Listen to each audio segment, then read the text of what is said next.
नमस्कार मेरे विद्यार्थियों, स्वागत है आप सभी का कैरेटिक्स क्लासेस के यूट्यूब चैनल पर। तो आज की हमारी क्लास है, यानी कि आज हम लोग पढ़ेंगे क्लास 12 और फिजिक्स। ठीक है,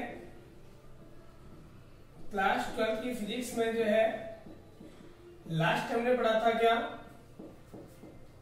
कि परमाणु की जो कक्षा होती है उसकी त्रिज्या का सूत्र हमने उत्पन्न किया था।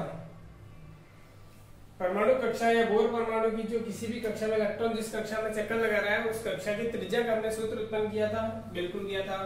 आज हम लोग करेंगे कि परमाणु की किसी भी कक्षा के अंदर जो इलेक्ट्रॉन गति कर रहा है वो इलेक्ट्रॉन किस वेग से गति करता है उसकी हम लोग चर्चा करेंगे। ठीक है, हाँ, तो हेडिंग है आपका परमाणु की किसी कक्षा में गतिमान इलेक्ट्रॉन का वेग।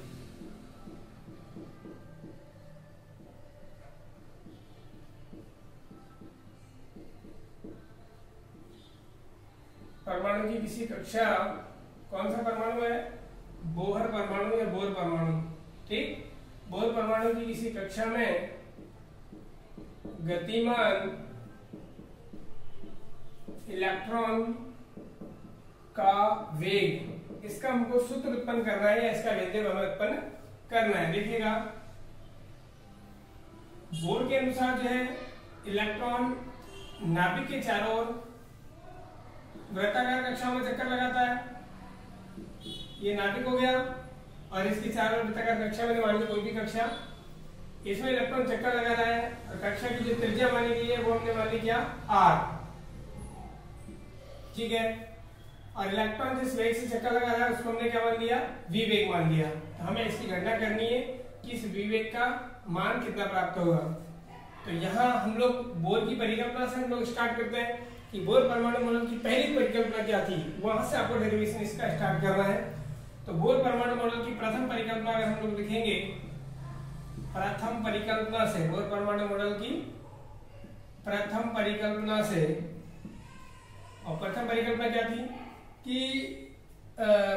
इस परिकल्पना के अनुसार इलेक्ट्रॉन वृत्ताकार कक्षा में, जिस वृत्ताकार कक्षा में चक्कर लगा रहा है, तो वृत्ताकार कक्षा में चक्कर लगाने के लिए आवश्यक जो अभिकेंद्रीय बल है, जो सेंट्रीफ्यूगल फोर्स है, वो इलेक्ट्रॉन और न्यूक्लियस यानी कि इलेक्ट्रॉन और नाभिक के बीच में लगने वाले आकर्षण बल द्वारा या स्थिर विद्युत आकर्षण बल द्वारा उपलब्ध कराया जाता है।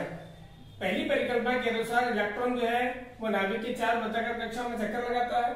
तो चक्कर लगाने के लिए आवश्यक अभिकेंद्रीय बल इलेक्ट्रॉन और नाभिक के बीच लगने वाले स्थिर विद्युत आकर्षण बल द्वारा उपलब्ध कराया जाता है। यानी कि अभिकेंद्रीय बल mv² अपॉन में जो r है ये किसके द्वारा उपलब्ध कराया जा रहा है? नाभिक और इलेक्ट्रॉन के बीच में लगने वाले विद्युत आकर्षण बल द्वारा। नाभिक में अगर बल की बात करूं, नाभिक और इलेक्ट्रॉन के बीच में मैं अगर बल की बात करूं तो कितना विद्युत आकर्षण बल लगेगा? तो आपको पता है कि फॉर्मूला होता है दो आवेशों के बीच में बल का k q1 q2 बटे r²। As it is q1 का काम कौन करेगा? नाभिक पर आवेश कितना है? Ze। अच्छा, इलेक्ट्रॉन पर आवेश कितना है? E। ये प्रोटॉन की वजह से आया है E।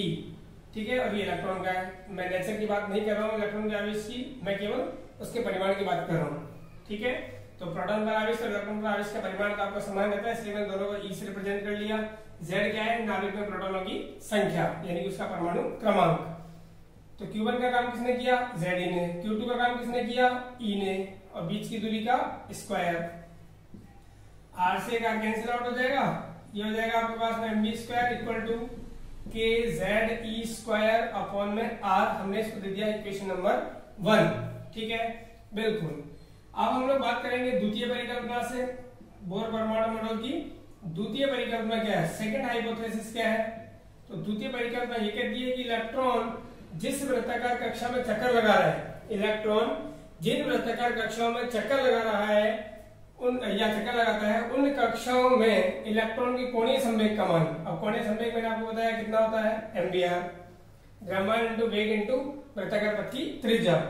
कोणीय संवेग का मान h अपॉन में 2पाई के पूर्ण गुणज के क्या होता है? बराबर होता है। यानी कि mvr बराबर h अपॉन में क्या हो जाता है? 2पाई। इसको हमने इक्वेशन नंबर क्या डाल लिया? 2। समीकरण नंबर 2 से आप r का मान निकालिए और समीकरण 1 में रख दीजिए। देखिए क्या था कि जब मैंने लास्ट वीडियो में आपको त्रिज्या का व्यंजक कराया था, जब मैंने त्रिज्या के व्यंजक कराया था तो सेकंड इक्वेशन से और v की वैल्यू फाइंड करके मैंने फर्स्ट में रखी थी, मतलब उल्टा काम किया था। त्रिज्या फाइंड करनी थी तो सेकंड इक्वेशन से r निकाला था और इक्वेशन नंबर 1 में रखा था। अब अपने को सॉरी त्रिज्या निकाली तो वेग निकाला था सेकंड इक्वेशन से, उल्टा बोल दिया हमने। इक्वेशन नंबर सेकंड से वेग निकाला और इक्वेशन 1 में रख दिया तो त्रिज्या आ गई थी। अब हम वेग निकाल रहे हैं तो उसके लिए समीकरण नंबर 2 से आप किसका मान निकाल लीजिए, त्रिज्या का, r का मान निकाल लीजिए, mv को डिनोमिनेटर में भेज दीजिए, mv 2 पाई के पास आ जाएगा तो r का मान आ जाएगा, उस r के मान को आप समीकरण 1 में रख दोगे तो आपको यहाँ से वेग प्राप्त हो जाएगा। ठीक है, बाकी ऐसे कोई कंप्लीट वो नहीं है कि कंपल्सरी आप यहाँ से r ही निकालो, आप mv निकाल करके यहाँ mv लिख देना है कि b बच जाएगा, वो डायरेक्ट आ जाएगा। तो वो अपना तरीका होता है कि आप इससे करो, इजी ये रहेगा कि आप समीकरण नंबर 2 से r का मान निकालो। r का मान मैं यहाँ से निकालने का प्रयास किया तो NH के बटे में 2 पाई तो पहले से ही था, उसके बाद मैंने किसको भेज दिया, mv को, तो r बराबर NH अपन 2 पाई mv हो गया।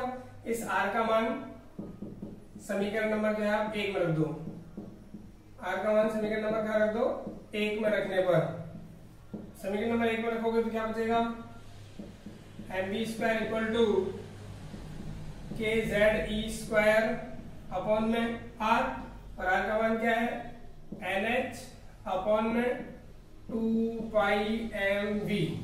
ठीक, अच्छा एक m से आपका एक m कैंसिल हो गया, ये कैपिटल कोई m अलग से नहीं है, वही m है ना, हाँ m तो m से m कैंसिल हो गया, एक v स्क्वायर से v कैंसिल हो गया, यहाँ बचेगा ओनली v, यहाँ रहेगा 2 पाई k ze स्क्वायर अपॉन में NH। ये आपके पास में v का फॉर्मूला आपको प्राप्त हो गया।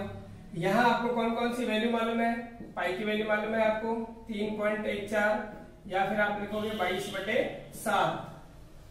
आपको k की वैल्यू मालूम है, निर्वात के अंदर 9 × 10⁻⁹ न्यूटन इंटू मीटर स्क्वायर पर कूलम स्क्वायर होती है। E की वैल्यू की अगर बात करें तो E की वैल्यू होती है 1.6 × 10⁻⁻19 कूलम, ये E की वैल्यू होती है। अच्छा Z परमाणु क्रमांक है तो वो आप हाइड्रोजन के लिए देखोगे तो 1 रहेगा, जैसे मैंने आपको बताया हाइड्रोजन के लिए Z की वैल्यू 1 काम में लोगे, हीलियम +1 के लिए आप Z की वैल्यू जो है वो 2 काम में लोगे, लिथियम +2 के लिए Z की वैल्यू 3 काम में लोगे। तो ये Z जो है वो बदलता रहेगा, इसलिए हम Z की वैल्यू नहीं लिखते हैं। अच्छा वही n की वैल्यू तो n कक्षाओं की संख्या है, पहली कक्षा, दूसरी कक्षा, तीसरी कक्षा, जिस कक्षा में इलेक्ट्रॉन चक्कर लगा रहा है उसकी संख्या है, तो n भी बदलता रहेगा। h नियतांक है, इसकी वैल्यू 6.626 इंटू 10⁻⁻34 जूल पर हर्ट्ज होती है। तो ये सारी वैल्यू जब आप इसके अंदर पुट करोगे तो यहाँ से v का मान आपको मिलेगा 2.186 इंटू 10⁻6, 2.186 इंटू 10⁻6, और साथ में ऊपर बचेगा इसका z, क्योंकि उसकी वैल्यू नहीं रखी, और नीचे पर बचेगा n, z अपॉन में n, और मात्रक बताओगे इसका मीटर पर सेकेंड।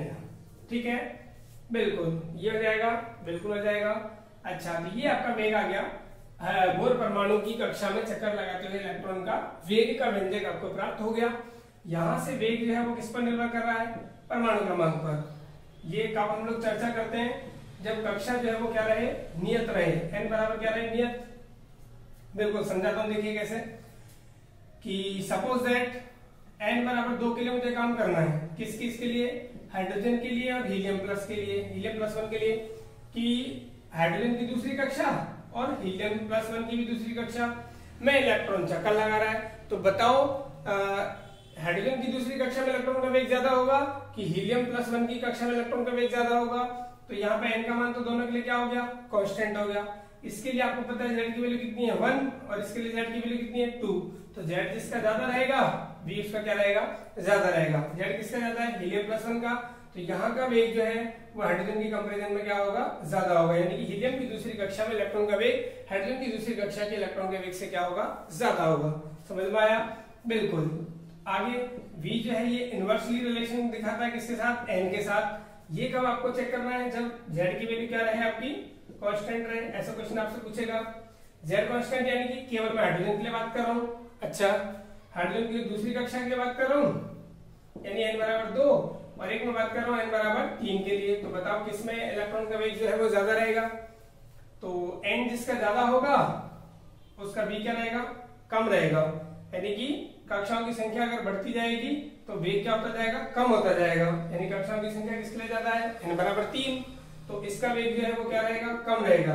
यानी कि हाइड्रोजन परमाणु जो है, एक परमाणु के लिए जैसे कक्षाओं की संख्या बढ़ती जाएगी वैसे वैसे जो है इलेक्ट्रॉन का वेग उस कक्षा में क्या होता जाएगा, कम होता जाएगा। तो सबसे ज्यादा वेग जो है इलेक्ट्रॉन का वो कौन सी कक्षा में होता है, हाइड्रोजन परमाणु की पहली कक्षा में। हाइड्रोजन परमाणु की पहली कक्षा में इलेक्ट्रॉन का वेग क्या होता है, अधिकतम। उसके बाद जो है कक्षा बढ़ने पर वेग का मान क्या होता जाता है, कम होता जाता है।